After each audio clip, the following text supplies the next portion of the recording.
isang pagbati ng kapayapaan. Allahu Akbar! Alam nyo, yung speaker kanina, si Kuya Park ay isang Muslim. Galing sa Mindanao. Galing sa Bern. Kaya kung mayroong Congressman Miao, Congressman Libiste, Congressman Marcolita, ay mayroong Commander Park. Galing sa Mindanao. Palakpakan po natin. Halos nasabi na niya lahat. Ibinigay niya yung history na nangyayari dyan sa Mindanao. Pero bago ang lahat, pahintulutan ninyo ako na i-acknowledge yung ating mga kapatid na mga Muslim na nanggaling sa Green Hills. Palakpakan po natin sila. Sila yung Muslim Alliance for Sara Duterte sa pangunguna ni former Mayor Akhtar Marma at kanilang spokesperson na si Engineer Nasib Malawani. Alam po natin, ang Muslim Alliance for Sara Duterte ay pinapalooban ng Muslim Traders Association in Green Hills at Muslim Business Club ng Green Hills. Nariyan yung pinakamalaraming, pinakamalalaking, pinakamalalaman mga Muslim na negosyante sa ating bansa. Nakita natin kanina yung kanilang contingent, napakarami. Halos 100 sasakyan nag-motorcade mula Green Hills hanggang dito sa Korte Suprema upang ipanawagan sa bantayog na Korte Suprema na magdesisyon na magbaba na ng hatol doon sa dalawang petisyon na nakabinbin dyan sa taas ng Korte Suprema. Ano itong dalawang petisyon? O narito yung habeas corpus para kay former President Rodrigo Duterte. Pangalawa, yung petition nila Atty. Nival laban doon sa nangyayaring proceeding dyan sa Kongreso. Alam natin, ang nangyayari dyan sa Kongreso ay matatawag ng isang fishing expedition.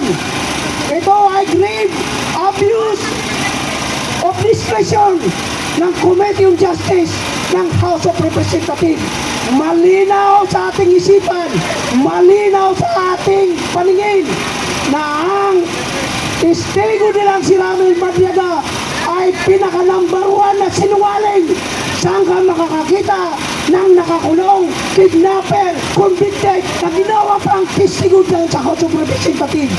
At masasabi ko, ni isa sa kanyang mga sinabi, walang tumugma, kaya lalong bumababa yung credibilidad ng House of Representatives dahil sa pangyayari niyan. Ang katunayan, sinasabi nila na hindi na kailangan pabalikin si Ramil Madriaga dahil pistado na siya sa kanyang mga kasinungalingan. Kanina, sinabi ni Commander Kuya Park yung history ng Mindanao, yung history ng revolusyon, yung MNLF hanggang MILF at ngayon meron na tayong farm dyan.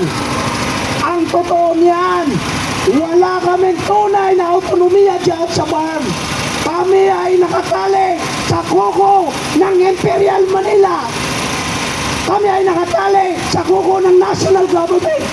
Kami ay minamando ng national government kung kaya kami ay patuloy na nagkakagulo. Ilang bisis na napospon yung eleksyon dyan. Ngayon, nangangamba tayo na mapupospon naman dahil doon sa nangangambang kaguluhan dyan sa Mindanao. Dahil doon sa hindi mabilang na petisyon na nandito sa Korte Suprema na hindi pa nabibigyan ng solusyon, hindi pa nabibigyan ng desisyon. Kaya isasama ko na ngayon sa aming panawagan na yung mga nakabimbing dyan na petisyon sa Korte Suprema patungkol sa farm election. Maawa kayo, mag-decide na kayo dahil dahil nangangamba kami sa bayan na baka kami magkagulo. Nakikita niyo yung aming mga politiko nag-aaway-aaway. Walang dahilan kundi dahil sa politika at hindi mangyayari yan kung hindi dahil sa Imperial Manila, kung hindi dahil sa Malacanang na nagpapalo sa amin. Hindi ko na pahabayin. Nais kong tawagin yung pinakamaraming hanay ng mga Muslim na dumating ngayon. Nakita natin kanina yung kanilang contingent. Tawagin ko ang spokesperson ng Muslim Alliance for Sara Duterte sa katauhan ni Dato Engineer Nasib Malawane. Takbir! Takbir! Takbir!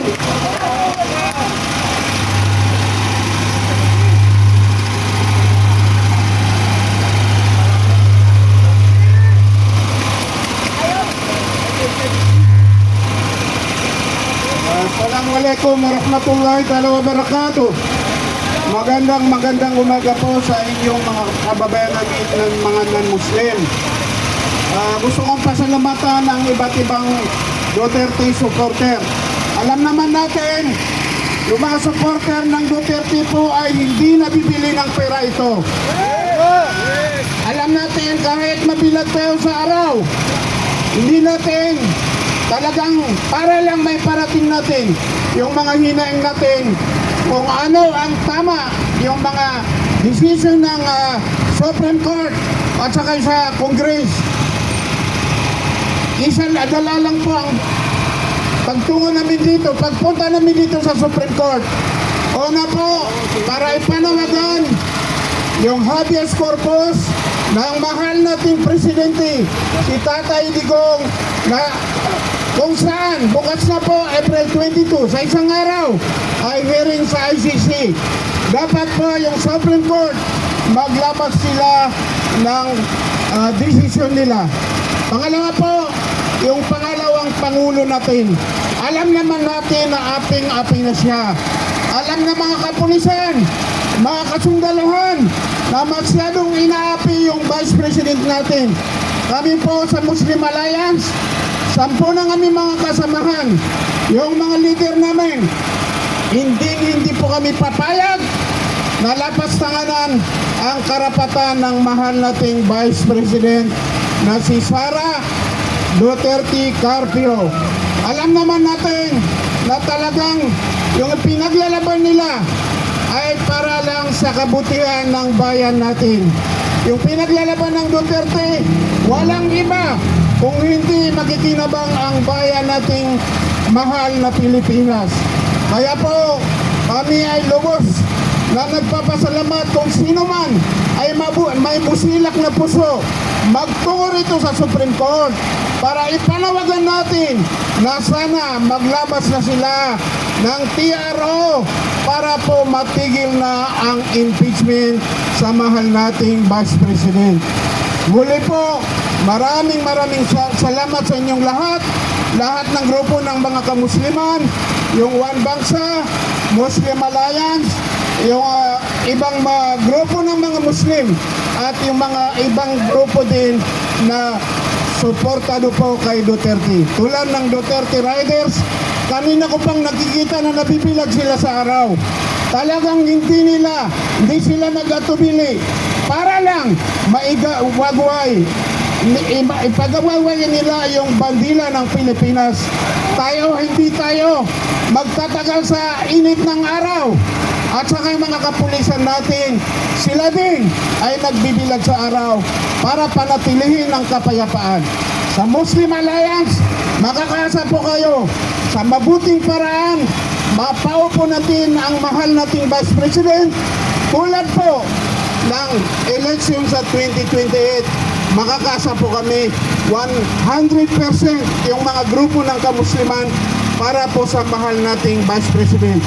Muli po sasabihin ko, lahat ng kamusliman sa Mindanao, 90% yung kamusliman ay para sa Duterte family. Kaya po, maraming salamat sa inyong lahat. Mabuhay po ang sambayan ng Pilipino. Mabuhay ang Duterte family.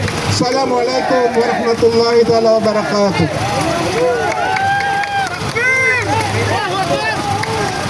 Salamat kasama.